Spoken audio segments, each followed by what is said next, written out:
what Matt said earlier on about the previous election of 2013 when I was the Matt Lawley candidate. So hat off to Lucy for putting your hand up for Matt Lawley, because I have sentimental value in the area.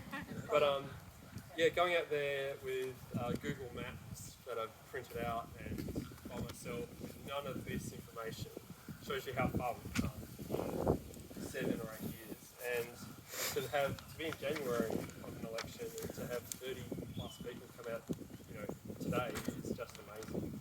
And that's a stark contrast to 2017. And in the 2017 election, when I was door knocking with Caroline and a lot of familiar faces here, we were talking about how it would be great, because at the 2013 election we lost, and that was a really hard blow for the party. It was a very tough year, and people said to me, the Greens are finished.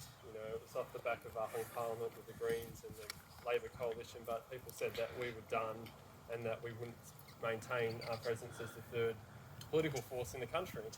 But we actually picked ourselves up and we returned ourselves back into the space of being that third political force and changing policies. And we've seen what's happened in other states when people get out there and they talk to people and we win seats and we get a presence on local government and we get a presence in the Senate federally and we get a presence in state parliament. It changes policy.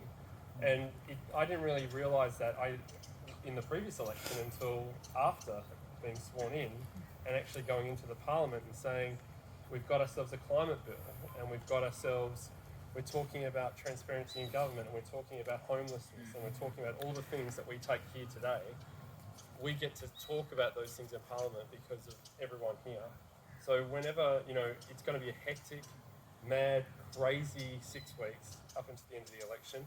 And that's right, we're going to be talking, and Emma's right as well, we're going to be talking a lot about rejigging the strategy to get out there and talk to as many people and persuadables as possible, because it's going to be a tough one because of just the popularity and everything with McGowan and what Labor's doing. So it's important to remember that everything we do in these door knocks equates to us standing up in Parliament and putting a bill forward. So everyone's a part of that.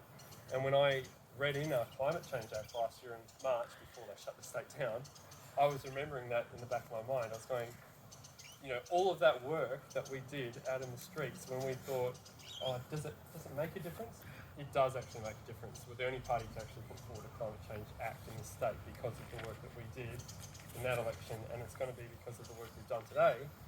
We're going to be able to do a lot more in state parliament, and hopefully we're going to make inroads in some of these lower house seats because we need to, and we need to make sure that people know that when we've got a state government who might be popular today and advocating for huge gas projects like the Borough Hub, tomorrow we're going to make sure that those projects aren't going ahead, and people know that we're going to be out there advocating for policies that protect them. So that's a bit of a rant, but it's really important to remember that everyone does something in this campaign and it makes a difference, and it translates into action in Parliament and translates into ongoing action of building our movement, like the new people that are going to put placards up and volunteer at next week's door knock. So if you've got any problems or any issues, just contact me, and I'm really excited because this is actually the biggest state campaign we've ever run, and we're doing really well. We just need to keep going with it. So